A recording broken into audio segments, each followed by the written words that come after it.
Looking to enhance the appeal and performance of your gym with state-of-the-art equipment? Look no further than the Gym Administrator. Founded by Sal Corrente, professional wrestling manager, promoter, and author of the great book Bruno Sammartino, the autobiography of wrestling's living legend, available on Amazon.com, the Gym Administrator will spot you on that final rep and assist you every step of the way from purchase through installation, whether it be strength training, cardiovascular training, or performance enhancement. The Gym Administrator works with a wide array of leading vendors and suppliers, carefully selected to meet the diverse needs of your clientele. Service the way you remember it.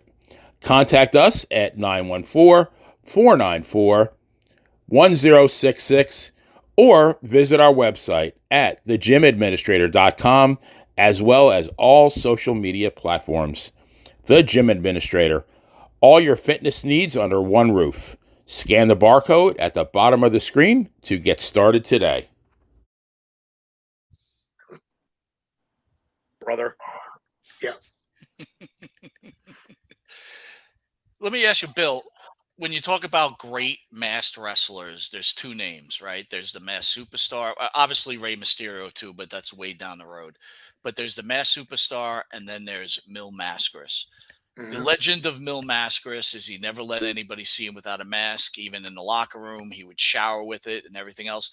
Did you ever have any matches with Mil Mascaras? And can you share, your relationship with Mil Mascaras if you had one? I had one match with him. I think it was in Houston. And it didn't go very well. Not because of...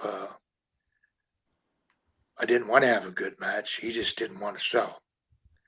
So it was a struggle. For some reason, we're both mask guys, and I wasn't going to take his mask off, and I wasn't going to let him take mine off. But it was a struggle. I think we probably had about a 10-minute match and maybe had a total of a minute and a half of good quality matches. That's it. What was the result of that match?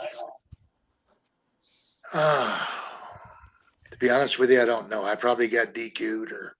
Gotcha.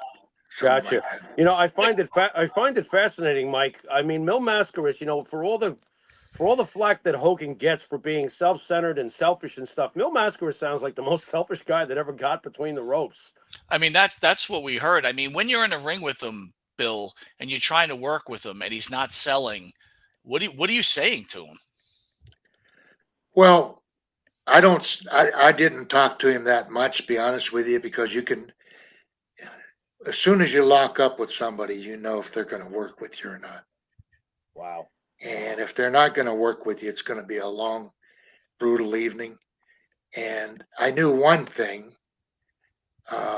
I'm not the toughest guy in the world, but I knew he wasn't going to kick my ass. So it's a matter of who's going to survive the match. If he wanted to go that route, we just didn't. The chemistry wasn't there. But then to be honest with you, I don't think it was me. You guys have seen his matches with other people. He doesn't sell much for anybody. So. No. But let me ask you that then. The match is over. You go back to the locker room. You're obviously this great professional who wants to give the fans what they want to see. You're unhappy with the match. Do you say anything to him, or you're just like, I'm out of here? Or do you say anything? Oh, he was in a different area. He was in a different area. Okay, gotcha. Yeah. Most of the time, in most territories, you don't have locker rooms that share all the talent. Right. It was just right. It didn't happen until later on. Wow. So Cody Rhodes is now the WWF champion, son of the great Dusty Rhodes. You worked with Dusty Rhodes many times. Can you share how your matches were with Dusty Rhodes, and how was Dusty as a person, a wrestler? And then we've had a lot of guys in studio that loved him as a booker and hated him as a booker. Can you share your thoughts on that? Well, I really never worked in a territory that Dusty was the booker at that time. When I was in Mid-Atlantic, he was in Florida and come in and out. When I was in Georgia, he was in Florida and would come in and out. And then when I went up to Montreal, I think he then came into the Mid-Atlantic area. I think Dusty had a good mind for the business. The matches that I had with him, probably only there again, I would say maybe 3 or 4. They were okay. They weren't great matches.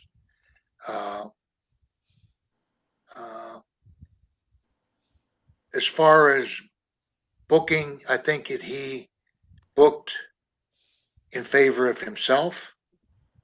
But then again, one of the guys that I looked up to as a booker was Ole Anderson, and Ole often said that you have to keep yourself in good tact, in a good position. You don't have to be on top, but you can't be on the bottom. You got to be in the center area or right at the semifinal, because what if somebody on top takes off and leaves you? So I think Dusty had that in the back of his mind, and he was successful. He was successful in Florida, successful in the Mid-Atlantic area. He made some good things happen, and they made some things not so good happen. So, Bill, we've had a lot of famous, great guests on, but oddly enough, you mentioned Ole Anderson, and we have never heard